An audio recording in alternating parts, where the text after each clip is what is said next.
গত ৫ জানুয়ারি ইলিয়াস হোসাইনের ইউটিউব চ্যানেলে সরাসরি আলোচনায় যুক্ত হন মেজর ডালিম বীর উত্তম। বহুল আলোচিত ওই সরাসরি টক শোটি বাংলা কন্টেন্টের ইতিহাসে রেকর্ড করে। একই সঙ্গে সর্বোচ্চ ৮ লাখ মানুষ সরাসরি দেখে টক শোটি। সব মিলিয়ে ১,২০,০০,০০০-এরও বেশি মানুষ দেখেছে ইলিয়াস হোসাইন ও মেজর ডালিমের আলোচনা অনুষ্ঠানটি।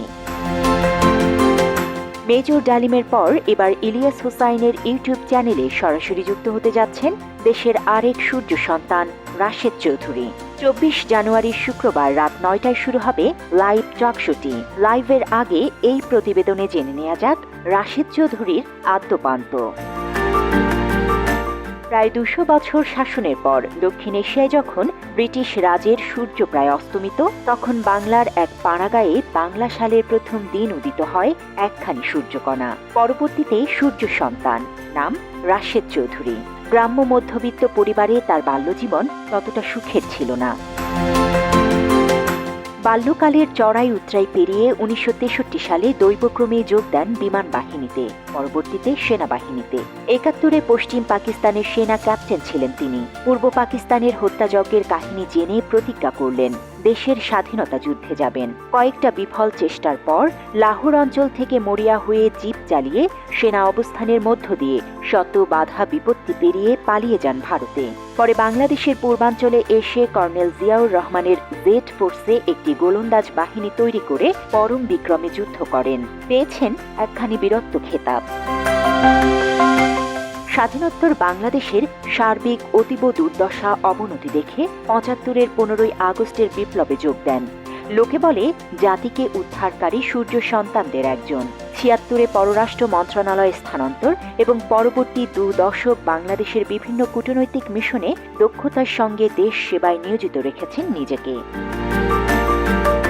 ১৯৯৬ সালে মুজিব কন্যা আওয়ামী লীগের শেখ হাসিনা ক্ষমতায় আসার সঙ্গে সঙ্গে চাকুরি হারান রাশেদ চৌধুরী। এরপর থেকেই বিদেশ প্রবাসী তিনি এবং কঠিন দুর্বিষহ সংগ্রামী জীবন কাটিয়ে চলেছেন। ইতিমধ্যে হাসিনার প্রহসনের বিচারে ফাঁসির হুকুম হয়েছে তার নামে। বিশ্লেষকদের মতে বিচারিক হত্যার শিকার তিনি। ২ দশক পর্যন্ত হাসিনার ক্রমাগত আত্মস্বীকৃত মুজিব খুনির প্রচারে রাশেদ চৌধুরী বাংলাদেশ এবং সর্বত্র হয়ে ওঠেন বিখ্যাত, যদিও ভুল কারণে। সৃষ্টিকর্তার অসীম মেহেরবানিতে সাবেক লেফটেন্যান্ট কর্নেল এম রাশেদ চৌধুরীর রয়েছে পতিপরায়ণ স্ত্রী, আদরের অনুগত ২ ছেলে ও প্রাণাঞ্চল ৩টি নাতি নাতনি। তার লেখা প্রথম ৩টি বইয়ের পেছনের মোড়কে তাদের পিতা ও দাদার প্রতি গভীর গর্ব, শ্রদ্ধা ও ভালোবাসার কিছুটা নিদর্শনের দেখা মেলে। বর্তমানে বিভিন্ন ধরনের বই পড়া এবং বাগান পরিচর্যা নিয়ে ব্যস্ত দেশপ্রেমিক রাশেদ চৌধুরী। শুধু বই পড়া না, লেখালেখিতেও বেশ স্বাচ্ছন্দ্য বোধ করেন রাশেদ চৌধুরী। অবসর জীবনে প্রায় ১০টিরও বেশি বই লিখেছেন তিনি। এর মধ্যে village boy to accidental soldier নামে নিজের আত্মজীবনীও লিখেছেন তিনি। এছাড়া ১৯৭৫ সালের ১৫ই আগস্ট নিয়ে ১৯৭৫ আগস্ট বিপ্লবের না বলা কথা শিরোনামেও একটি বই লিখেছেন রাশেদ চৌধুরী। পাশাপাশি আওয়ামী ফ্যাসিবাদ, দেশপ্রেমের বিদ্রোহী পংক্তিমালা, Indian hegemonic design in Bangladesh ও সোলজার ডেপথ সহ আরও বেশ কয়েকটি বই লিখেছেন বীর মুক্তিযোদ্ধা রাশেদ চৌধুরী। এছাড়া বিএনপির প্রতিষ্ঠাতা শহীদ প্রেসিডেন্ট জিয়াউর রহমানকে নিয়ে একটি বই লিখেছেন Rashed Chowdhury. President Ziaur Rahman legendary leader of Bangladesh নামে ওই বই লিখেছেন তিনি। মুক্তিযুদ্ধ পরবর্তী শেখ মুজিবের কুকীর্তি ও বাকশালী শাসন ব্যবস্থা নিয়ে a soldier and a war within post independence of Bangladesh নামেও একটি বই লিখেছেন রাশেদ চৌধুরী।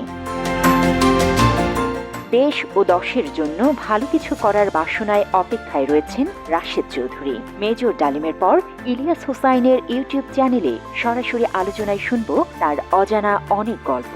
আলোচনা অনুষ্ঠানটি দেখতে শুক্রবার রাত ৯টায় চোখ রাখুন ইলিয়াস হোসাইনের ইউটিউব চ্যানেলে। আল্লাহ হাফেজ।